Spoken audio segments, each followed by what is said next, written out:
Amen. Alléluia. Bien-aimés frères et sœurs, que Dieu vous bénisse. C'est encore une joie de vous retrouver ce soir. J'étais en train de dire que Dieu vous bénisse. Amen. Alléluia. Est-ce que nous sommes dans la joie de pouvoir être là ce soir?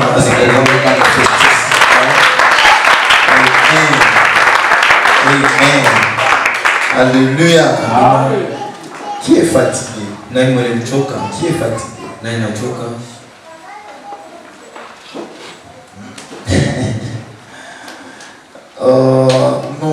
Nous avons commencé que mercredi. On n'a pas commencé de dimanche à dimanche. C'est le mercredi que nous avons commencé. Aujourd'hui samedi, je crois que c'est le 4e jour. Nous allons terminer demain. Je suis en train de croire toujours que le Seigneur nous fera encore une fois de plus de bien. Personnellement, clairement, j'ai été béni. J'ai dit vraiment énormément merci à nos techniciens. La promptitude avec laquelle ils font les choses. J'étais en train de suivre la prédication de jeudi et mercredi, il fallait plus ce matin. J'étais béni. J'étais béni. Lorsque j'ai fini d'écouter la prédication, je me suis mis à prier. J'ai prié autrement. J'ai prié autrement. Parce que j'ai prié avec la prédication de jeudi. Lorsque cette prédication a fini, je me suis mis à genoux. Je plairais, je cherchais la face de Dieu. Bien aimé, vous savez quoi? Lorsque Dieu donne un message à son peuple et que Dieu choisit quelqu'un pour être un messager pour son peuple, Dieu voudrait à ce que le message et le messager soient la même chose. Peut-être que vous ne m'avez pas compris. Dieu, lorsqu'il choisit quelqu'un pour apporter un message à son père, Dieu voudrait à ce que le message et le messager soient la même chose. Lorsque j'ai écouté la prédication de mercredi et jeudi, j'ai compris personnellement où Dieu m'amène. Et j'ai senti qu'il y a encore des défis énormes à relever au devant. Je vous dis frère, tout un chacun de nous doit devenir la parole faite chair. Il n'y a que celui-là qui sera en mesure de devenir la parole faite chair qui rend la lèvre. Regardez dans la parabole du Seigneur. Il a donné différentes paraboles sur la semence et les semelles. Mais deux m'intéressent ce soir. L'une de ces paraboles, le semeur c'était le Seigneur lui-même et la semence c'était la parole de Dieu.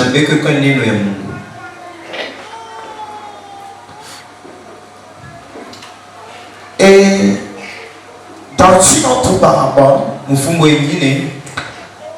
Seigneur parle d'un semeur qui, le Seigneur Jésus parle d'un semeur qui a semé le blé.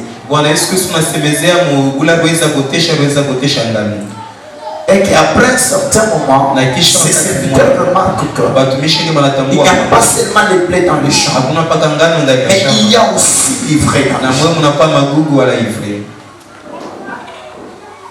Et les serviteurs voulaient assez que le maître puisse donner l'ordre qu'on puisse aller enlever l'ivraie. Le maître a dit non. Si on s'enzappe d'arracher l'ivraie maintenant, on risque d'arracher aussi des blés. Les deux types de semences croîtent ensemble. Mais lors de la moisson, nous allons distinguer les blés et les graines.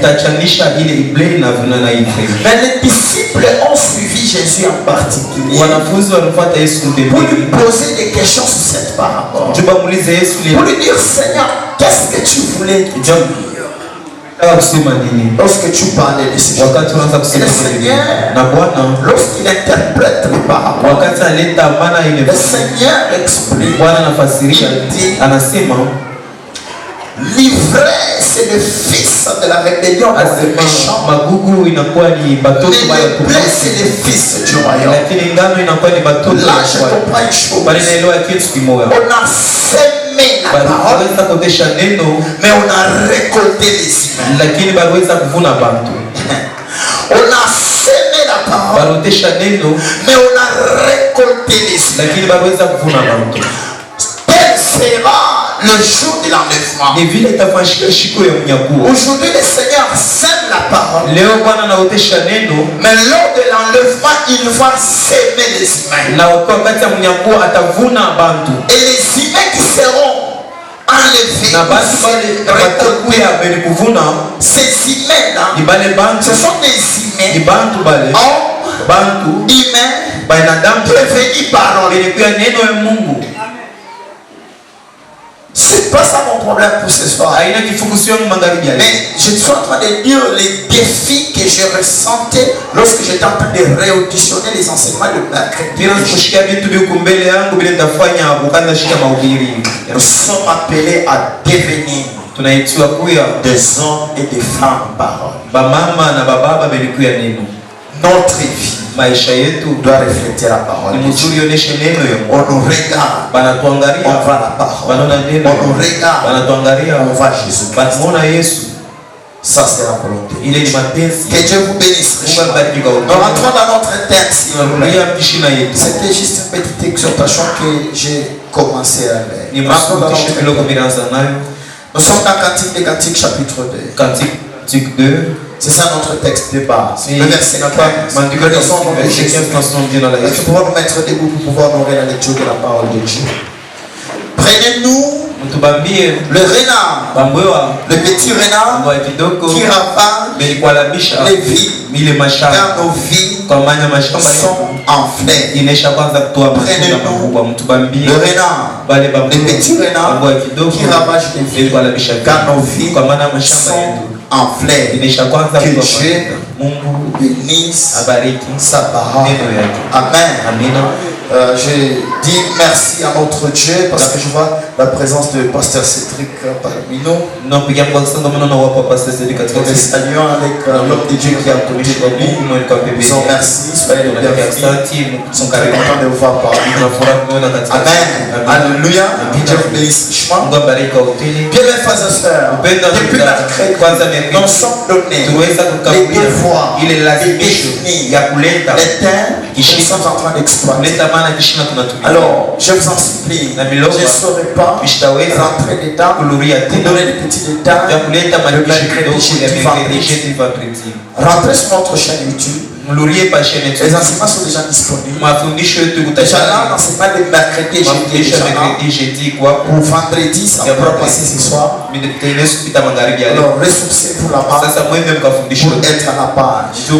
Mais c'est vrai, nous parlons des petits renards qui ravagent les villes. Je vais expliquer que les petits renards typifient le diable et ses acolytes. Je vais expliquer que les petits renards typifient tout ce que le diable peut utiliser pour nous détruire notre vie, détruire notre famille, détruire notre travail, détruire notre ministère, détruire notre église, assemblée locale. Nous sommes clairement si le renard, c'est le diable et ses acolytes, c'est le diable, les esprits méchants, les démons, tout ce que nous connaissons. Nous avions même dit que les petits renards.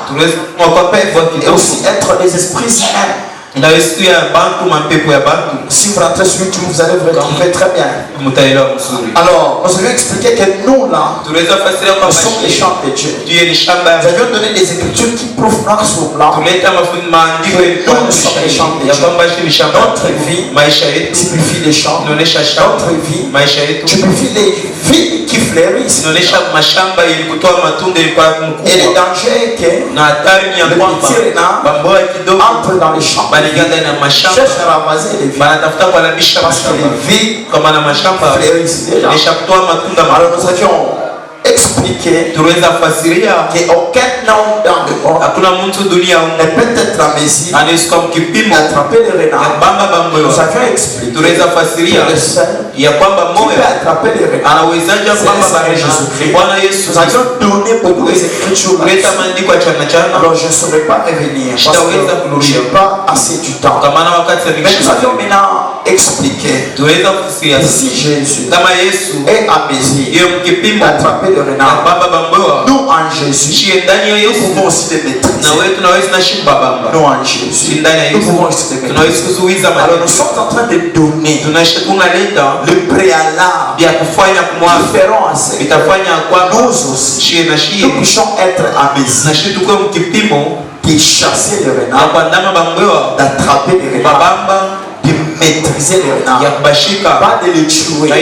Parce que nous avions expliqué que les esprits renards sont les esprits transgénérationnels.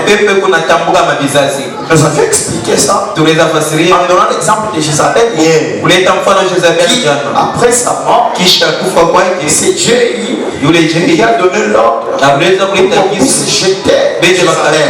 On l'a jeté, elle est tombée, elle est morte sur place. Mais on ne l'a pas enterré. Dieu est passé dessus. Et Dieu a laissé les chiens sont venus manger la chair de Jézabel. Nous avons expliqué qu'ils ont mangé la chair.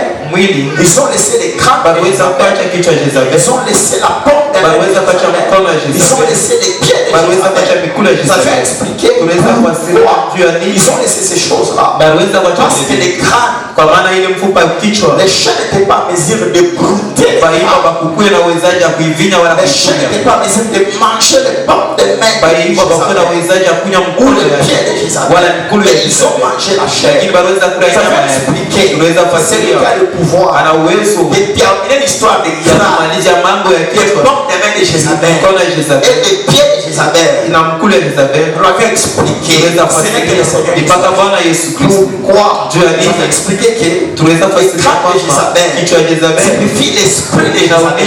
Cet esprit de Jézabel n'était pas mort parce que Jézabel était mort. Raison pour laquelle ce même esprit est venu dans Hérodias. Si l'esprit de Jézabel avait fait fuir Élie, si l'esprit de Jézabel avait fait fuir Élie, pouvait fuir et aller se cacher, demander même la mort. Élie qui a fait tuer le prophète de Baal, Élie qui a fait descendre le feu du ciel, mais devant Jézabel, il a fui. Amen. Il a fui. Et lorsqu'il fuit, il n'a pas seulement fui. Il demandait même la mort. Pourquoi? Parce qu'il craignait Jézabel. Jézabel avait dit, si tes mains je ne te fais pas ce que tu as fait au prophète, moi Jézabel, il a fui. Il a commencé à demander la mort. Grâce. Oh, grâce. Au pain. Élie a pris le Jésus. Il n'était pas le pain. Élie devait mourir. Élie a fui. Il a fui. Pendant qu'il fuit, il se cache quelque part. Épuisé à mort. Un ange est à porte. Et il dit, Élie, lève-toi. Lorsqu'Élie se réveille, il dit, mange le pain, bois de l'eau, parce que le chemin que tu as fait, il est long. Mais le pain qu'Élie a mangé, et l'eau qu'il a bu pour la première fois, ne pouvait pas lui donner la force fuir et d'échapper Jézabel. Il fallait que l'ange le réveille pour la deuxième fois. Pour lui dire, réveille-toi. Lorsqu'il mange le pain pour la deuxième fois, il boit de l'eau pour la deuxième fois. C'est alors qu'il aurait la force de fuir jusqu'à la montagne. Amen. Alléluia. Est-ce que je parle à quelqu'un? Élie peut nous typifier aujourd'hui. Moi et toi, nous ne pouvons rien faire face à Jézabel. Parce que le crâne, il est immortel. Maintenant, pour que nous puissions tenir à échapper Jézabel, nous avons besoin du pain. Quel pain? Pas le premier pain. Pourquoi? Nous devons manger le premier pain en entendant le deuxième pain. Parce que le deuxième pain, c'est le pain chaud. Le deuxième pain, c'est le pain chaud.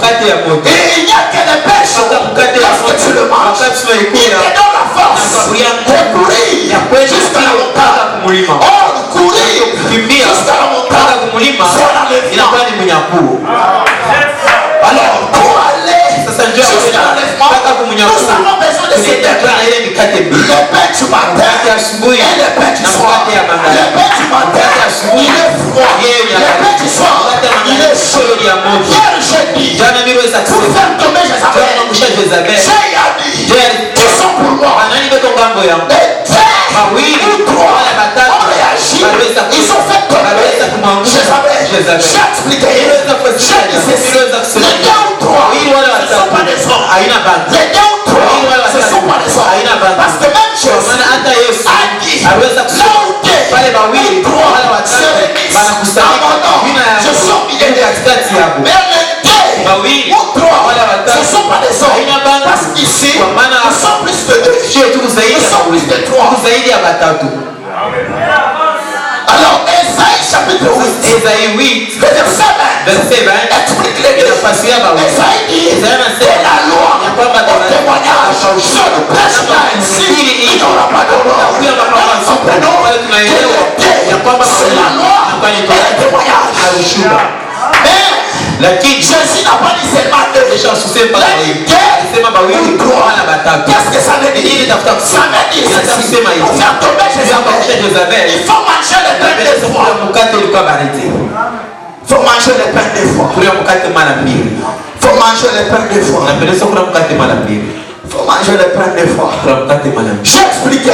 Je vous ai dit, lorsqu'on parle de deux ou trois, les deux c'est la loi et le témoignage. Mais les trois, c'est la loi, c'est le prophète, c'est les hommes. Ça complique. Il y a un frère qui m'a posé des questions là-dessus aujourd'hui. Je lui ai fait un texto. Je lui ai expliqué par texto. Comment devient égal à toi. Bizarre. Comment devient égal à toi. Je vous ai dit, les deux là, c'est la loi et le témoignage. Le droit, c'est la loi, le prophète et les psaumes. Comment? Je l'explique. Jésus, pendant qu'il parlait avec les disciples, ils sont vivants. Ils n'ont pas compris. Ils ne l'ont pas compris. Lorsqu'il meurt, il ressuscite. La Bible dit, il est revenu au milieu d'eux. Ils ne l'ont pas reconnu. Or, avant sa mort, il avait brisé les pains. Il avait mangé avec les pains. Il n'avait pas compris ce qu'il disait. Parce que briser les pains avant sa mort, c'était un hommage. Et sa résurrection, que Jésus vient éclaircir les choses. Parce que s'ils avaient compris, ils ne pouvaient pas être attristés. Après 3 jours, ils devaient être sûrs qu'il allait ressusciter. Mais ils n'avaient pas compris. C'était ce que sur le chemin des Maris, lorsqu'il rencontre, il marche avec eux et il les interroge. Vous parlez sur quoi? Ils disent, oui, nous parlons de Jésus. Maintenant, Jésus commence à prêcher Jésus. Papa, dans l'église, aucun pasteur ne peut pas prêcher Jésus. Aucun prophète ne peut pas prêcher Jésus. Laissez Jésus prêcher Jésus. Si un homme Viens prêcher Jésus. Il va mettre la philosophie. Mais si vous laissez Jésus prêcher Jésus, il va se prêcher lui-même. C'est pourquoi Jésus, en cours de route, il commence à prêcher Jésus. Pendant que Jésus prêchait Jésus, en cours de route, ils sont entrés dans la maison. Lorsqu'ils entrent dans la maison, c'est alors que Jésus va prendre l'épée. Il avait dit que l'épée c'était lui. Donc lorsqu'il prend l'épée, il le soulève. Ça veut dire Jésus soulève Jésus. Est-ce que c'est pas là quelqu'un? Lorsqu'il soulève quelqu'un, ça veut dire Jésus soulève Jésus. Pour dire quoi? Jésus à la croix, ce n'est pas quelqu'un qui l'amène à la croix, c'est lui-même qui s'est amené à la croix. C'est lui-même. Maintenant, lorsque Jésus soulève Jésus, qu'est-ce qu'il fait? Il rend les pères pour dire Jésus sur Jésus. Donc il a donné sa vie lui-même. Il a donné la vie. Lorsqu'il rend les pères, il rend grâce. Il rend les pères. Il rend grâce. Mais il distribue la paix. Il mange. Les pains brisés. C'est alors que les yeux et ils comprennent que la loi, les prophètes et ça parlent de Jésus. Pourquoi Jésus ressuscité prend les pains, il les brise? C'est pour accomplir la prophétie de cette femme, Siro-Cananéenne, a prophétisé sur Jésus. Jésus lui dit, je ne vais pas prendre la nourriture des enfants et donner ça aux pécheurs. Mais la femme prophétise, c'est vrai. Pendant que tu encore les pains entiers, nous les cherchons, nous ne pouvons pas manger. Mais les cherchons, mangent les bêtes, à la table de la vie. Lorsque Jésus prend les pains, il les brise. C'est pour laisser les miettes, pour que les chiens viennent manger les miettes. Vous allez comprendre pourquoi Dieu a demandé quelqu'un ou trois prennent Jézabel et la laisse tomber par le coucher. Pour dire les deux ou trois, c'est la loi, le prophète et les psaumes. Je reviens pour expliquer deux ou trois. Jean chapitre 1, verset 17. Ça veut dire Moïse est venu avec quoi? La loi. Mais Jésus est venu avec quoi? La grâce et la vérité. Voyez deux ou trois. Écoutez, voyez deux ou trois. Attends, vous ne m'avez pas compris. Lorsqu'on prend la loi, dans la loi, on voit la loi de Moïse, on voit ce que le prophète a prophétisé et on voit le psaume. C'est ce que Moïse est venu. Mais lorsque Jésus vient, comment il vient avec la vérité à la grâce? Ça veut dire quoi? Jésus vient. Lorsqu'on est dans la loi, prophète, psaume, là on est toujours dans une chose. C'est ça la loi. Maintenant les témoignages, c'est lorsque Jésus arrive. Il prend la loi de Moïse. Il commence à l'expliquer. C'est ça les témoignages. Il commence à l'expliquer. Lorsque la loi n'est pas expliquée, c'est la lettre. Elle tue. Mais lorsque la loi est expliquée, elle depuis la lettre, elle devient la vérité et la grâce. Vous voyez deux ou trois? Amen. Mais mon problème est celui-ci. Jésus brise les pains pour que cette prophétie s'accomplisse. Lorsque Jésus brise les pains, il explique comment il est mort à la croix. Et la mort de Jésus à la croix, ce n'est pas brisé. Mais les miettes qui sont tombées, c'est le sang qui a pris la croix. Mais à ce sang-là, ile damu ile est venu donner la valeur au chien. kuweza kukabulia bei kubaimbwa.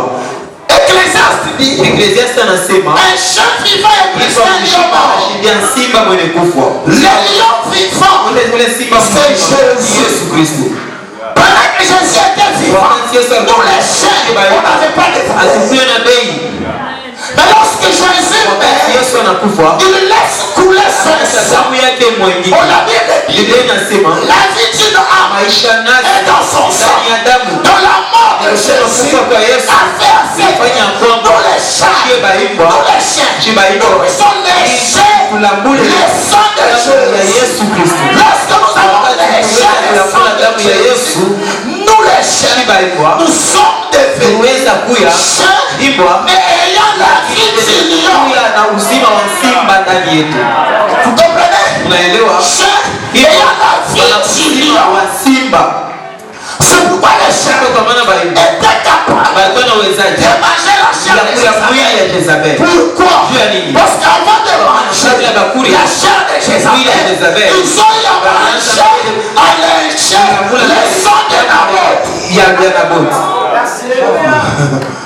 Or, le véritable Naboth, Watu wa c'est Yesu Jésus-Christ Kristo. qui est mort pour les champs. Il a dit, je ne peux pas céder les champs. Naboth a compris que son vivant, on fait ravir les champs. Il faut que le maire, pour que les champs soient protégés. Alors il le met, il lui laisse couler son sang. C'est le sang qui vient protéger les Damu champs. inakuya Les champs. kuchunga ile shamba. Il est mort. Alikufa. Personne n'avait le pouvoir Alikuwa na de uwezo saisir les champs. ya kubamba Tout celui qui entrait dans les champs était tué. bali maua. Ne craignez pas les renards. Ushogopeni bambuyo. Le sang a été coulé. Damu inesha kumwagika. Je dis ne craignez pas les renards. Le sang Damu inesha a été kumwagika. coulé. Amen. Je suis venu annoncer la bonne nouvelle ce soir. Natangaza habari njema ya leo. Amen. Avant d'y aller, mon Dieu, avant d'y aller, Kabla nifike huko. je vais donner des petits détails. Kaleta maikisho kidogo. Ah, Seigneur Dieu. Ok. Soufflez que je vous donne des petites littératures et je vais rentrer dans la révélation pour expliquer certaines choses par rapport au sang qui est déjà coulé. Bien aimé, regardez. Qu'est-ce qu'il faut encore faire pour avoir la victoire sur les pénals? Il faut aussi reconnaître la paternité et l'onction de l'homme de Dieu que le Seigneur place sous ton chemin. Je dis, pour arriver à avoir la victoire sur les renards, il faut aussi reconnaître la paternité et l'onction de l'homme de Dieu que le Seigneur a placé sous ton chemin.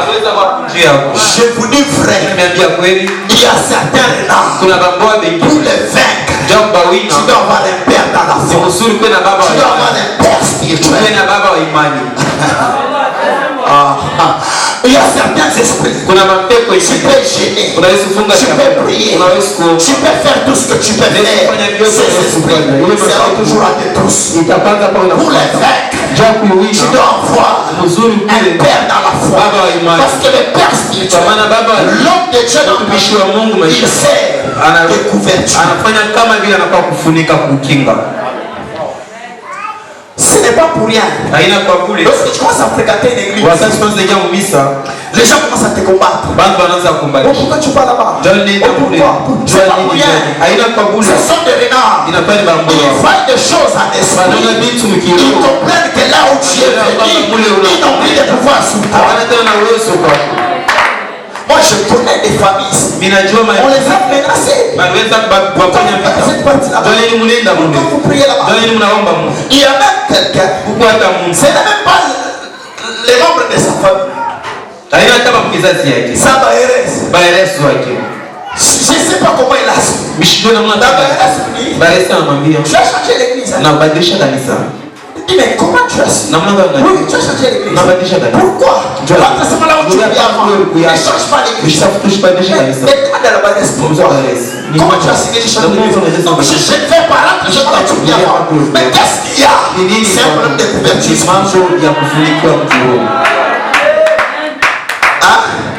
C'est un problème de couverture spirituelle. Je vous dis vrai. C'est C'est clair, c'est clair. Je vais vous donner des exemples bibliques. Des exemples bibliques. Je pourrais faire vite parce que j'ai des choses très importantes à annoncer ce soir. Je donne même des exemples bibliques. Hein? Regardez. Prenez 2 Rois chapitre 13. Le verset 14. Vous allez voir. Tu vivant d'Élysée. Israël était protégé. Israël était sécurisé. Lorsqu'Élysée tombe malade et qu'il fait mourir, lorsqu'il va voir le roi, mais je n'ai pas compris ça. Élysée va voir le roi. Mais le roi commence à pleurer. Oh, roi, tu es roi. Tu es l'armée. Tu es roi. Tu es l'armée. Mais Élysée est malade. Élysée va mourir. Roi, tu commences à pleurer. Tu es d'accord. Et comment le roi plaît? Mon père, chars et cavalerie d'Israël. Oh roi, toi tu es roi, ton armée là n'est pas char d'Israël, ton armée là n'est pas cavalerie d'Israël. C'était Élysée, cavalerie d'Israël. Oui, la couverture d'un homme de Dieu empêche le renard à te toucher. On est-ce que je parle à quelqu'un? Certains esprits, pour les vaincre, tu dois être à côté des hommes des Jéhovah qui peuvent te couvrir spirituellement. Amen. Alléluia. Vous allez voir. Qu'est-ce qui se passe? Le rappeler. Mon père. Pour dire quoi? Malgré que le roi est son armée, il a besoin de l'homme de Dieu. Deuxièmement, qu'est-ce que l'homme de Dieu fait? Il prend ses mains, il les place sous les mains du roi. Mais lui, il est roi. Tu es un homme de Dieu. Mais quel pouvoir tu as pour placer tes mains sous le roi? Il bande ses mains aux mains du roi. Il bande ça avec l'arme. Pour dire quoi? Pendant que j'étais vivant, c'était moi ta couverture. Quand je vais mourir, je te laisse sous mon onction. Je te laisse sous mon onction. Est-ce que c'est pas là quelqu'un d'autre? Amen. Alléluia. Regardez ce qui se passe. Lorsque l'homme de Dieu il prend les mains du roi, il lance avec les rois une flèche. Il dit la flèche de l'évidence vers l'éternel. Mais il laisse le roi faire. Le roi tape 3 fois. L'homme de Dieu il dit il fallait frapper 3, 6, 5 fois. Pourquoi tu as frappé seulement 3? Là, tu vas vaincre tes ennemis. Seulement 3 fois. Il fallait frapper au moins 5 fois. Vous voyez? Bon Dieu, vous voyez? Amen. Je ne vais pas m'attarder là. Parce qu'il y a des choses importantes à pouvoir expliquer. Regardez la même chose. C'est répète dans la vie de Mephibosheth. Regardez. Mephibosheth était fils de Jonathan. Petit-fils de Saïd. Saïd était déjà mort. Jonathan était déjà mort. Mais les Gabaonites viennent réclamer les descendants de Saïd pour les tuer à cause d'un conflit de Saïd. Pendant qu'on vient réclamer la descendance de Saïd, David se met debout. David, à cause de Jonathan, il protège les fils. Et il livre les autres. Pourquoi Mephibosheth a été battu? Écoutez-moi bien. À cause de Jonathan, ici Jonathan, c'est l'image de Jésus. Parce que Jonathan fait dire le nom de l'Éternel. On a vu le dire. Dieu a aimé le monde, il a donné son fils. Là, je comprends le véritable Jonathan, c'est Jésus-Christ. Donc, il donne ta vie pour vaincre les renards. J'ai besoin de Jésus. Donc Jonathan. Mais encore ton Jésus, ton Jonathan est déjà mort. La faveur t'amène sa mort. Laisse placer dans ta vie un David. Et le David qu'on place dans ta vie, c'est l'homme de Dieu. Est-ce que vous comprenez? Tu as besoin de Jonathan. Tu as besoin de David. Jonathan, le type de Jésus. David, c'est le type de l'homme de Dieu. Dans la vie de tout un chacun, même moi, le pasteur, qui vous parle, j'ai besoin de Dieu. J'ai besoin de l'homme de Dieu. J'ai besoin de la place de Dieu. C'est pourquoi moi aussi, j'ai mon pasteur. C'est pourquoi moi aussi, je paye la dette. Est-ce que c'est pas la quelqu'un? Amen. Alléluia. Est-ce que vous comprenez? Maintenant regardez. Comme Mephibosheth avec Jonathan son père. Comme Mephibosheth avec David de l'homme que Dieu a placé dans sa vie. Comme Mephibosheth était à la place de Dieu. La place de Dieu c'est quoi? C'est là où Dieu te place. Dieu avait placé Mephibosheth à la table du roi David. Du fait qu'elle est à la place où Dieu l'a placé, le renard n'allait pas toucher Mephibosheth. Je suis venu annoncer une bonne nouvelle à quelqu'un ce soir. Parce que tu as Jésus et que tu as l'homme de Dieu et tu as la place où Dieu t'a placé. Certains renards ne te toucheront pas. La couverture qui accompagne les champs d'action de ces ministères te couvrira. Amen. Est-ce que vous avez compris? Je vais vite s'il vous plaît. Pour vaincre les renards, je viens de l'expliquer. Il faut avoir l'homme de Dieu, il faut avoir Dieu, il faut être à la place de Dieu. N'est-ce pas?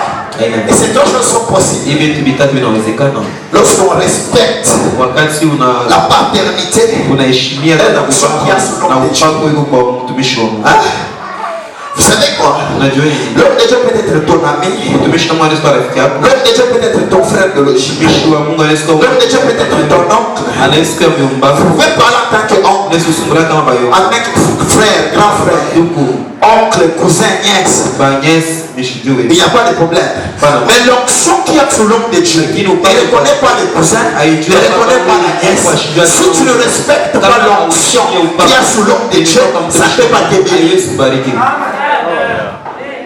Est-ce que vous êtes là? Il y a que l'onction que tu respectes, il te bénira. Il y a que l'onction que tu reconnais, il te bénira. Si tu ne reconnais pas une onction, elle ne peut pas te bénir. Je m'en vais vite s'il vous plaît. C'est clair s'il vous plaît? Amen. La deuxième chose, c'est là que je vais traîner les sacrifices qui nous donnent la victoire sur les renards. Bien, mes frères et sœurs, au-delà de tout ce que nous pouvons faire, il y a certaines sortes des esprits de renard. Nous pouvons les vaincre que par les sacrifices. Que par les sacrifices. Tu peux avoir Dieu. Tu peux avoir l'homme de Dieu. Tu peux être à la place de Dieu. Mais certains renards, pour les vaincre, il faut les sacrifices. Et Dieu, et l'homme de Dieu, et la place de Dieu ne peuvent pas contredire ce que je t'ai dit. Même les anges au ciel, ils disent Amen à ce que je vous dis. Il y a certains esprits pour les vaincre, seulement les sacrifices. Même le monde éternel connaît ça. Papa, même le monde éternel connaît ça. Deuxième roi chapitre 3.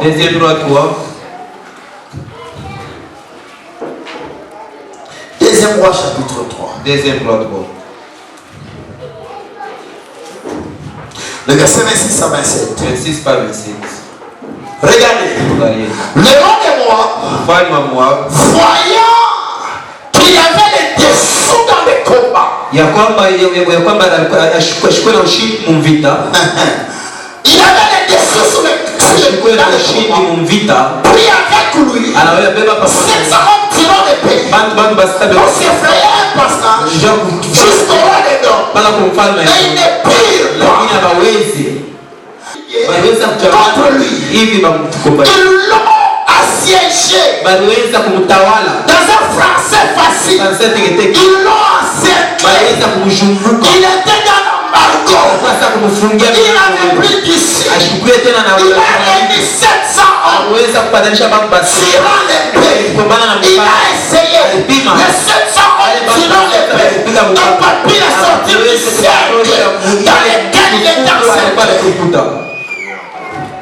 Mais qu'est-ce qu'il prend comme résolution? Il comprend que certains combats, on ne peut pas les vaincre par l'épée. Certains combats, il faut les vaincre par les sacrifices. Qu'est-ce que le roi fait? Il prend son fils aîné, il le place sous la terre, il le brûle. Il brûle son fils aîné. Lorsque les 3 rois et leurs armées remarquent ça, ils disent ça c'est une abomination. Ils se retirent, ils les laissent et il apporte la victoire. Pas parce qu'il a combattu avec l'épée, mais parce qu'il a sacrifié son fils aîné.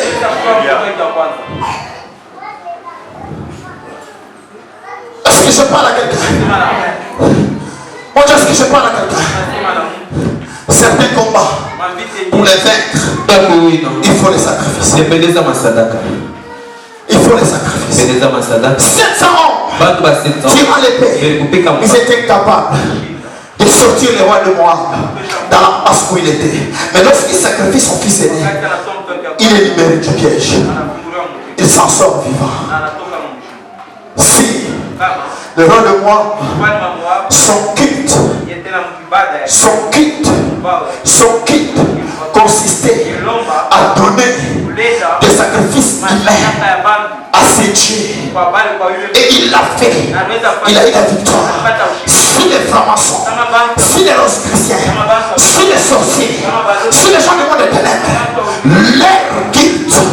leur culte consiste à donner des sacrifices humains et avoir la victoire. Ils ont compris qu'il y a certaines dimensions, il faut toujours les sacrifices. Alors moi et toi, nous n'avons pas à donner ni un enfant, ni nous-mêmes. Non, vous savez pourquoi? Parce que nous avons déjà droit au sacrifice suprême qui a été donné à la part de nos ancêtres. Ce sacrifice suprême, ce sacrifice suprême, mais fin au combat de renard. Oh, vous ne comprenez pas. Lorsque Héros a envoyé les gens directement vers Jésus, parce que les pharisiens sont venus dire à Jésus, sors d'ici, pars d'ici, sinon tu vas mourir. Parce que Héros veut te tuer. Qu'est-ce que Jésus a dit? Jésus a dit, allez dire à Serena, je travaille aujourd'hui, je travaille demain, et le 3e jour, je terminerai le travail. Qu'est-ce que Jésus voulait dire? L'histoire de Renard, la victoire sur le Renard, viendra après 3 jours de travail. Les 3 jours de travail de Jésus, c'est ça 3 jours de marche de Jonas pour arriver à l'idée. On a beaucoup gâté. Jonas, pour qu'il arrive à l'idée, il fallait qu'il puisse faire 3 jours dans le ventre et après marcher aussi 3 jours après pour arriver à l'idée. Pour dire quoi? Jonas n'était pas un homme des nations. Il était les nations. Pour que Jonas puisse arriver sur les nations, il fallait qu'il puisse rester dans le ventre du poisson 3 jours. Pour que Jésus puisse venir sur les nations, il fallait qu'il puisse rester à la terre 3 jours. Il est mort. On l'a enterré le 1er jour, le 2e jour, le 3e jour. Il est ressuscité. Il est venu sur les nations. La résurrection de Jésus, c'est la victoire sur le renard.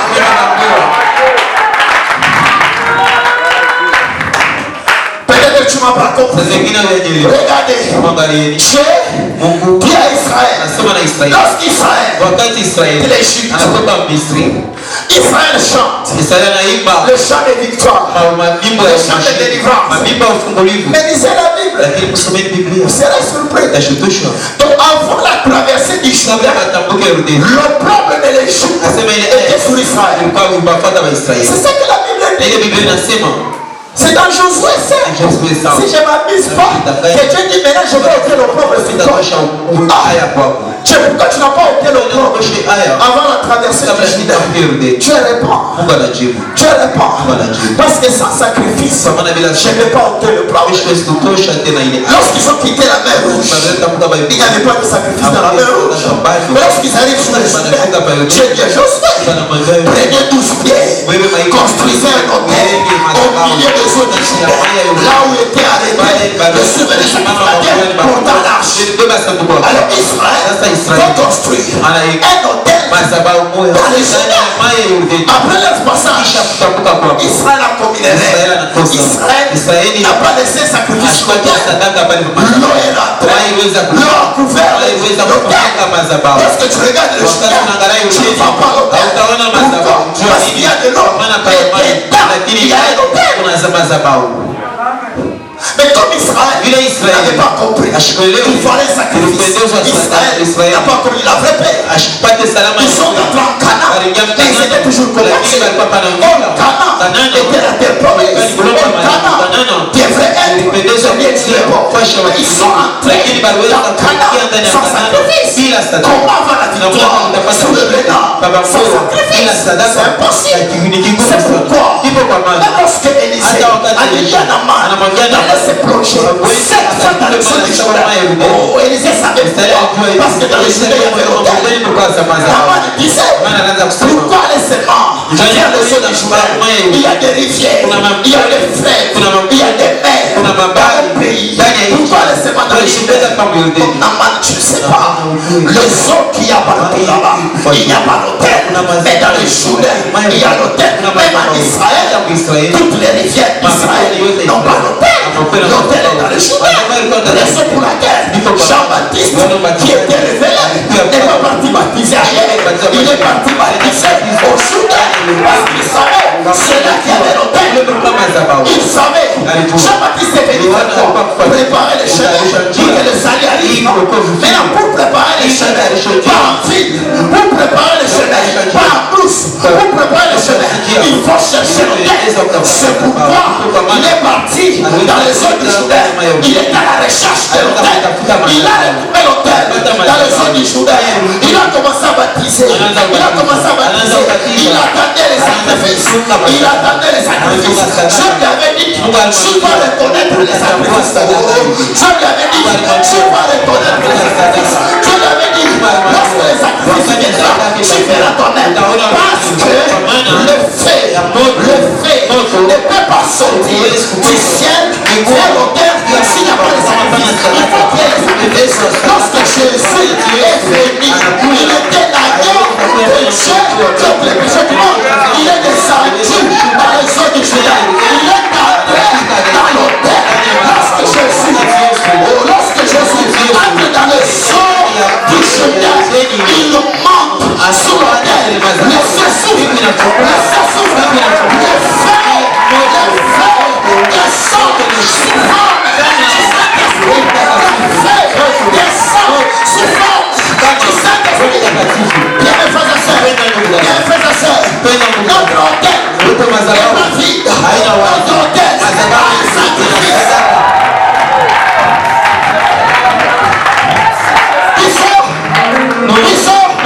Ton sacrifice va coûter. On n'a pas sacrifié les imams.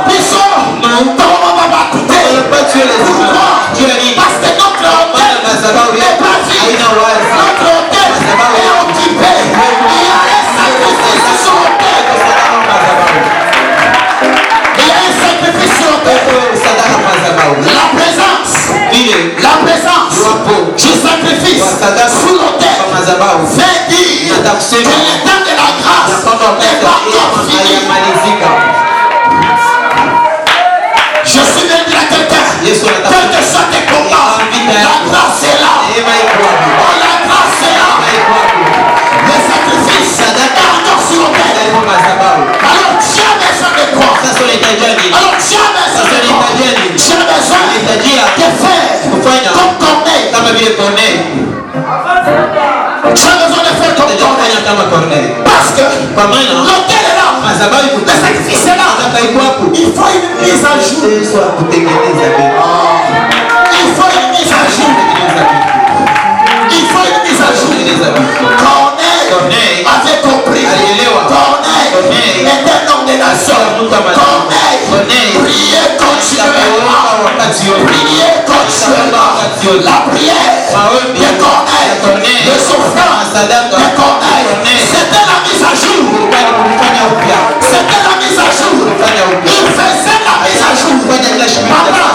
Tu peux avoir un téléphone. Tu peux avoir une machine ordinateur. Mais si tu ne fais pas la mise à jour, ça devient lent. Ça devient pesant. Les choses ne marchent pas.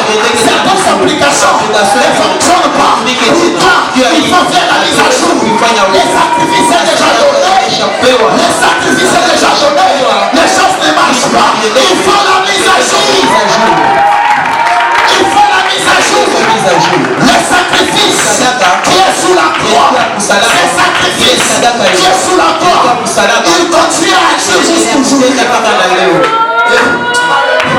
Le sacrifice continue à agir jusqu'aujourd'hui. Il a agi sur moi. Il agira sur toi. Qu'est-ce que moi j'ai fait? J'ai fait la mise à jour. Fais aussi la mise à jour. Fais aussi la mise à jour. Ton ministère doit changer. Ton appel doit changer. Ta mission doit changer. Qu'est-ce que tu dois faire? La mise à jour. Pasteur, nous avons besoin de la mise à jour pour réactiver le feu qui brûle les sacrifices. Qui brûle les sacrifices. Ce soir, c'est ce que nous allons faire. Réactiver le feu. Réactiver le feu. Réactiver le feu. Réactiver le feu. Comment? Par la foi. Par la foi. Par la prière. Par la persévérance. Par la foi. Par la prière. Par la persévérance. La mise en jour sera activée. Sera activée. C'est pourquoi. Pendant que nous allons faire la mise à jour, le fait du sacrifice va s'animer. Écoutez-moi. Beaucoup de gens sont dans les ténèbres. Mais ils sont enfants de Dieu. Pourquoi? Ils sont dans les lieux saints. Mais les chandeliers est éteint. Ils sont dans les lieux saints. Mais le temps des parfums est éteint. Il faut allumer le feu de l'autel des parfums et du chandelier pour quitter les ténèbres. Mais comment quitter les ténèbres? Parce que le feu qui allume l'autel des parfums et les chandeliers ne vient pas des maisons des hommes. Ce n'est pas une fête. Il faut les prendre sous l'autel des holocaustes. Il faut les prendre sous l'autel des holocaustes. Or l'autel des holocaustes sacrifice. Ta prière sans sacrifice, rien ne va se passer. Le Saint-Esprit sans sacrifice, rien ne va se passer. Nous devons activer. Regardez. Paul. Il échappe les dangers à la mer. Il échappe les dangers à la mer. Il peut récupérer les sœurs, un peu de bois pour activer le feu. Mais dans les bois, il y a un serpent. Le serpent ne sait pas voir. Pourquoi? Parce que les bois sont froids. Les bois sont froids. Lorsque Paul prend les bois, les amène au feu, la chaleur du feu fait sortir le serpent. Maintenant écoutez-moi. Le serpent qui se réveille à cause du feu ne peut pas te tuer. Pourquoi? Parce que le véritable feu dévorant, je t'ai donné à saisir le serpent. Est-ce que c'est pas la question? Mais regardez. Lorsque Paul prend le bois, les ramène au feu, le serpent sort. Je sais que j'ai fait d'office de Paul ce soir. Toi, tu es le bois que j'amène au feu. Le serpent doit sortir. Le serpent doit sortir. Le renard doit sortir. Le renard doit sortir.